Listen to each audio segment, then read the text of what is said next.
Segundos, un gusto acompañarlos en este día. Hoy es viernes, finaliza la semana, es último día de enero y finalmente el gobierno emitió 9 decretos de conmoción interior, incluyendo en uno de ellos la posibilidad de expropiar tierras. Sería en la zona del Catatumbo, sin proceso judicial, con procedimiento exprés y básicamente a dedo, que es el motivo por el cual se prende una inmensa controversia alrededor de la figura. Es el decreto 108 firmado por la ministra Carvajalino.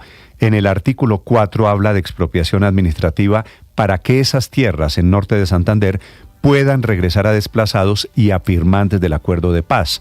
El gobierno no aclara suficientemente todavía a quién quiere expropiar, porque esa tierra es de grupos de delincuentes. Es una tierra en donde el Estado no ejerce, no hay ricos ni terratenientes, así que seguramente es un decreto en el que el gobierno se pondrá a prueba.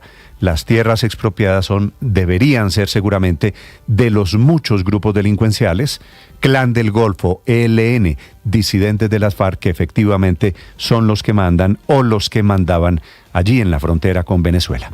La Agencia Nacional de Tierras tendrá que actuar sobre los predios, no tendrá que acudir a una demanda previa, lo que significa menos papeleo y la posibilidad de expropiar a dedo, que no es la primera vez que el gobierno lo intenta por vía exprés o por vía administrativa. Había un artículo en la reforma tributaria en octubre del año pasado. También intentaron en algún momento acelerar la compra de tierras para la reforma agraria a través de la expropiación. Lo vuelven a intentar ahora en esta figura de la conmoción interior que tendrá que ser avalada por la Corte Constitucional. Bienvenidos, ya les vamos a hablar de expropiación, de decretos de conmoción. El gobierno todavía no emite los decretos, creando los 3 nuevos impuestos: el de IVA a los juegos de suerte y azar, a exportaciones de petróleo y carbón y el impuesto a trámites notariales. Emitieron sí otras decisiones. El Ministerio de Medio Ambiente suspendió trámites para licencias ambientales. El Ministerio de Vivienda anuncia subsidios para servicios públicos. El Ministerio de Defensa tendrá la posibilidad de nombrar a un comandante militar para la región del Catatumbo, que será el general Rodríguez, que es el jefe de operaciones del Ejército. Bienvenidos, ya les vamos a contar de este tema. Termina la semana, esta mañana, hoy en un par de horas, regresa el sistema consular a la Embajada de Estados Unidos en Colombia.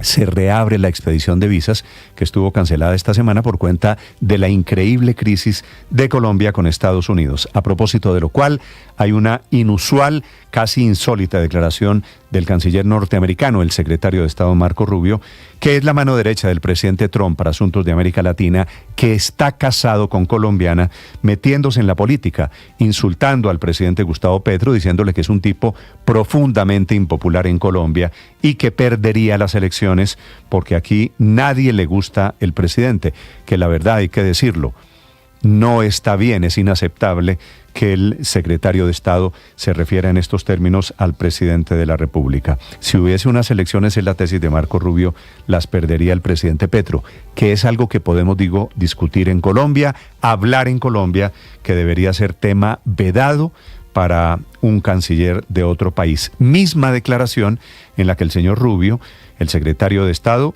que es de origen cubano, muy, muy republicano, dice que los aviones mandados de Colombia, los vuelos en que trajeron a los deportados 4 esta semana, fueron por petición de Colombia, que de ser cierto confirmaría que el domingo, para superar la crisis diplomática, el gobierno del presidente Petro se rindió a todas las peticiones, inclusive cambiar vuelos militares norteamericanos por vuelos colombianos. A propósito de Trump, sigue con su increíble andanada de anuncios.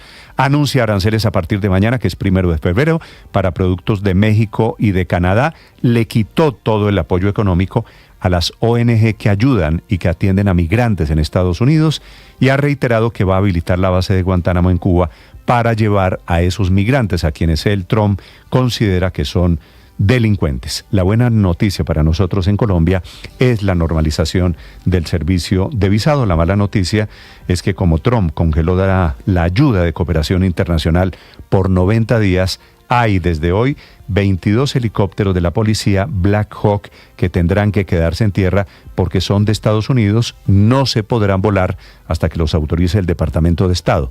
Así que la pelea de esta semana seguirá teniendo consecuencias. En segundos también les contaré, hablando del presidente, de la particular marcha de anoche en Barranquilla liderada por el propio presidente Petro, que es una marcha del gobierno contra el gobierno. El presidente Petro termina hablando de decisiones del gobierno, quejándose porque no han bajado las tarifas de energía, repartiendo culpas y mandobles, hablando de Milei, hablando de las elecciones, hablando del uribismo, hablando de Fico Gutiérrez, hablando de Germán Vargas Lleras, el presidente Petro pidiéndole al ministro que ejerza, que tiene delegadas las funciones, que la verdad es un tema de ley constitucional, para bajar las tarifas de energía. El presidente Petro, que ya va a estar 3 años en el gobierno y sigue creyéndose que es de la oposición, liderando marchas por decisiones que tenía que tomar el gobierno, repartiendo culpas, diciendo, por ejemplo, que la culpa es de EPM, porque EPM efectivamente es dueña de una de las grandes generadoras de energía y EPM que es controlada por el uribismo, pero EPM y la alcaldía de Medellín eran dominadas por el petrismo hasta hace apenas un año. El presidente Petro, con razón, fustigando a las generadoras de energía y por ahí derecho, echando culpas de carácter político, hablando de Milei, ya les voy a contar, diciendo que si aquí elegimos un Milei, va a acabar hasta con el nido de la perra. Muchas noticias para acompañarlos esta mañana. A propósito de Medellín, Medicina Legal ha confirmado la identidad de 2 personas cuyos cuerpos fueron recuperados en la escombrera en la Comuna 13 de Medellín, que confirman varias cosas. Uno, la joven desaparecida es del 30 de julio del año 2002, es decir, de antes de la Operación Orión, de antes del gobierno de Álvaro Uribe. Y el hombre de 28 años fue desaparecido en octubre del 2002. Tampoco se había hecho la Operación Orión, que fue, entre otras cosas, la violencia que había en esas comunas dominadas por la guerrilla en ese momento, lo que desencadenan lo que se llamó después la alianza del paramilitarismo con el Estado colombiano. Confirma el informe de la JEP que en la escombrera hay víctimas de la guerra en Medellín, todavía sin la certeza de quién es el victimario. Las 6 de la mañana, 7 minutos, es un gusto saludarlos y acompañarlos en este amanecer. Hoy es viernes 31 de enero, hace frío en Bogotá. Aquí están las noticias a partir de este momento en el resumen que preparamos en Voces y Sonidos en Mañanas Blue.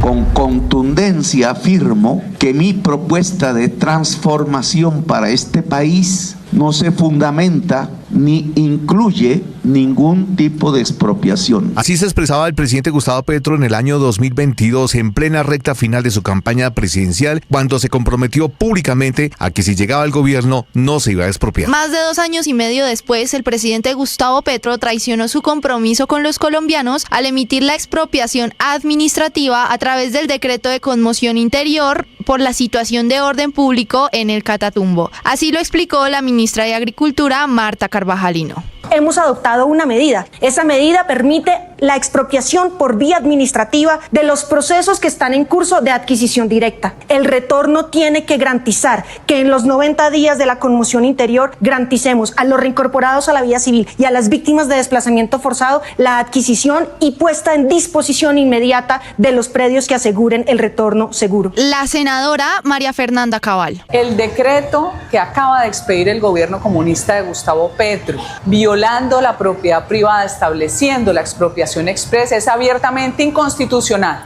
Y lo hacen con la marrullería de siempre, utilizando el decreto de conmoción interior. Habla la representante a la Cámara, Catherine Miranda. Esto es un atropello contra la propiedad privada. Eliminan el debido proceso, anulan el control judicial y dejan a los ciudadanos sin ninguna defensa. Ya lo habían intentado en el plan de desarrollo, con la reforma agraria, y como no respetan la democracia, ahora lo quieren meter a la fuerza. Otro de los decretos establece medidas especiales como el nombramiento de un comandante militar para supervisar a las fuerzas militares en el Catatumbo. También se autoriza a empresas de transporte público terrestre a operar en municipios de la región y medidas especiales para proteger a los trabajadores. Momentos de tensión se vivieron hace algunas horas en zona rural del municipio de Jamundí tras los fuertes combates que se registraron entre las disidencias de las FARC y el ejército. Habitantes del sector grabaron los momentos. Y es que a través de su cuenta de X, el ministro de Defensa Iván Velásquez confirmó que en medio de estas confrontaciones fueron abatidos 6 integrantes del Frente Jaime Martínez. También otro disidente fue capturado y además de la incautación de 8 fusiles y 5 armas cortas.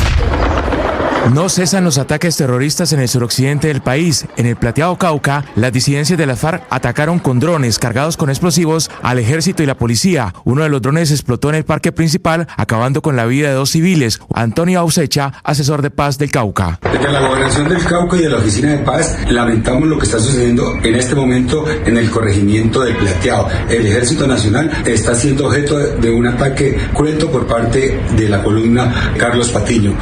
En el momento en que Germán Vargas Lleras vendió Isagen contra el deseo de antioqueños, de colombianos que querían conservarla como una empresa pública de la nación, en ese momento perdimos. Ayer desde las 2 de la tarde se dio una manifestación en las calles de Barranquilla en contra de las altas tarifas del servicio de energía. El presidente Petro habló de política, de las elecciones del 2026 y de lo que se viene si no avanzan las propuestas en lo que queda de su gobierno. Están aspirando es que en el 2026 un Milei aparezca aquí y acabe hasta con el nido de la perra. Solo que a diferencia de Argentina, acabar el nido de la perra en Colombia no es solo estafar, sino llenarnos de sangre como en la Escombrera, en la Comuna 13 de Medellín. El presidente de la República habló de la designación de los comisionados de la CREC y volvió a atacar al Consejo de Estado. Cada vez que ya íbamos a sacar la fórmula, tumbaban el comisionado y otra vez quedábamos sin voto. Otra vez tumbaron uno. ¿Cuál es el que tumbaron? Omar, ¿cuál es? A Frías, 2 veces lo han tumbado. Lo nombré por su capacidad académica y su sapiencia y me lo tumbaron. El Consejo de Estado, que no cumple los requisitos. Durante su discurso, el presidente Gustavo Petro reconoció que ha tenido que echar varios funcionarios, sobre todo porque no le hacen caso. He visto un poco de funcionarios que no le hacen caso al presidente, que creen que el presidente mira para otra parte y entonces y de pronto cuando voy a darme cuenta, la hizo. Ya me toca rehacer, me toca echarlo igual. Un tierrero. La flota total de helicópteros UH-1N, la más antigua de la aviación del ejército, saldrá de circulación en junio de 2025. Estos helicópteros serán sustituidos por aeronaves Huey, 2 que cuentan con la capacidad de suplir las necesidades de las aeronaves que se quedarán en tierra. Según el comandante de la División de Asalto Aéreo, no habrá afectación en las capacidades de transporte y combate militar aéreo. En un principio, la decisión de los Estados Unidos era dejar en tierra la totalidad de los Black Hawk, un total de 22. Sin embargo, por la intervención de la sección de Asuntos Antinarcóticos y la aplicación de la ley y la importancia de estas aeronaves en Colombia, permitieron el uso de 4, por lo que 18 quedaron en tierra. Hay que decir que la policía cuenta con 64 helicópteros en toda su flota y con esta reducción de 18 aeronaves estadounidenses quedan con un total de 46 helicópteros operando en todo el país. La precaria situación financiera que atraviesa el sistema de salud está dejando en medio a los pacientes. La red de clínicas y hospitales reporta el cierre de más de 8.500 servicios médicos, especialmente en Antioquia, Bogotá, Atlántico, Valle del Cauca y Nariño. Jorge Torres, el director de UNIPS Colombia. El servicio que más cerró en este momento es camas de hospitalización, luego sigue consulta externa, siguen todos los servicios de salud mental. La nueva EPS en un comunicado aseguró que giraron durante diciembre de 2024 y enero de este año cerca de 193.580 millones de pesos a Audifarma y tienen un monto pendiente de 3.900 millones que hacen parte de los presupuestos máximos para financiar todo lo que no está dentro del plan de beneficios en salud. Dice la EPS que esto hacía parte del compromiso que se estableció en su momento con intermediación de la Superintendencia Nacional de Salud. Bernardo Camacho es el agente interventor de la nueva EPS. Entre algunos de los puntos identificados, evidenciamos el incumplimiento en la entrega de medicamentos a pacientes que cuentan con fallos de tutela, enfermedades huérfanas, anticonvulsivantes, entre otros. Ante la Sala Especial de Primera Instancia fue acusado el exgobernador del Cauca, Temístocles Ortega, por los delitos de peculado por apropiación a favor de terceros en concurso con falsedad en documento privado. Dentro de la investigación, lo que ha dicho la Fiscalía es que en julio del 2013 el entonces gobernador tramitó un proyecto para ampliar en 200 metros la pista de aterrizaje del aeropuerto del municipio de López de Micay y la obra fue priorizada por la administración de Ortega y tuvo un presupuesto inicial de casi 3.000 millones de pesos que salieron de los recursos del Sistema General de Regalías, específicamente del Fondo de Compensación Regional. La JEP confirmó que Medicina Legal logró la identificación de 2 personas cuyos cuerpos fueron recuperados en la Escombrera de la Comuna 13 en Medellín. Se trata de una joven desaparecida desde el 30 de julio del 2002 y un hombre de 28 años desaparecido en octubre del mismo año. Aun cuando la investigación solo arranca, el presidente Donald Trump ya empezó a ventilar sus propias conclusiones, apuntando a posible incompetencia asociada con cambios en los estándares de contratación de controladores aéreos y funcionarios. Según Trump, los demócratas priorizaban contratar funcionarios por cuotas de diversidad y no por competencia. Biden volvió a poner los estándares más bajos que nunca. Yo puse la seguridad por delante. Obama, Biden y los demócratas pusieron la política por delante, aseguró Trump, a quien lo increparon, pero se reafirmó. ¿Cómo puede usted llegar a la conclusión de que la diversidad tiene algo que ver con este choque? Le preguntaban a Trump y él respondía, porque tengo sentido común, ¿ok? Y desafortunadamente mucha gente no lo tiene. Tanto Trump como su secretario de Defensa, Pete Hegseth, también apuntaron a que el piloto del helicóptero pudo haber cometido un error. Arranca a funcionar nuevamente la sección de visas de la Embajada de Estados Unidos en Bogotá. Desde las 7 de la mañana atenderán en la embajada a quienes agendaron sus citas para el 31 de enero. A quienes les cancelaron la citación, en los próximos días les llegará un correo reprogramándola para aplicar al visado. En la Cisjordania ocupada, miles de palestinos celebraron en las calles hasta altas horas de la noche la liberación de 110 presos a cambio de los israelíes liberados ayer en medio de escenas de caos. A partir de hoy también hay que contar que la Agencia de Naciones Unidas para los Refugiados Palestinos es una organización ilegal en Israel. Sus locales en Jerusalén fueron vandalizados durante la noche. El secretario de Estado Marco Rubio está hablando sobre el impasse con Colombia. Mantiene su tono de senador prácticamente intacto y se fue con toda contra el presidente Gustavo Petro. No creo que hayamos matoneado a Colombia ni creo en esos artículos sobre que van a irse ahora con China. Eso es absurdo. Creo que a la abrumadora mayoría de la gente en Colombia, un país que conozco muy bien, ni siquiera quieren a su presidente. Quiero decir, este tipo tendría elecciones hoy y perdería. Es impopular en Colombia. También habló del episodio concreto que desató la crisis, el bloqueo de los dos aviones. We're not interested in bullying anybody, and we don't feel like we bullied Colombia. We feel like we had a deal. Colombia signed a deal. Se equivoca en la salida, presiona al equipo colombiano, puede venir el primero, un remate, el balón al fondo, golazo, gol. La selección Colombia Sub-20 venció a Bolivia 3-2 y se clasificó a la hexagonal final del sudamericano de la categoría que se disputa en Venezuela. Estás escuchando Blue Radio.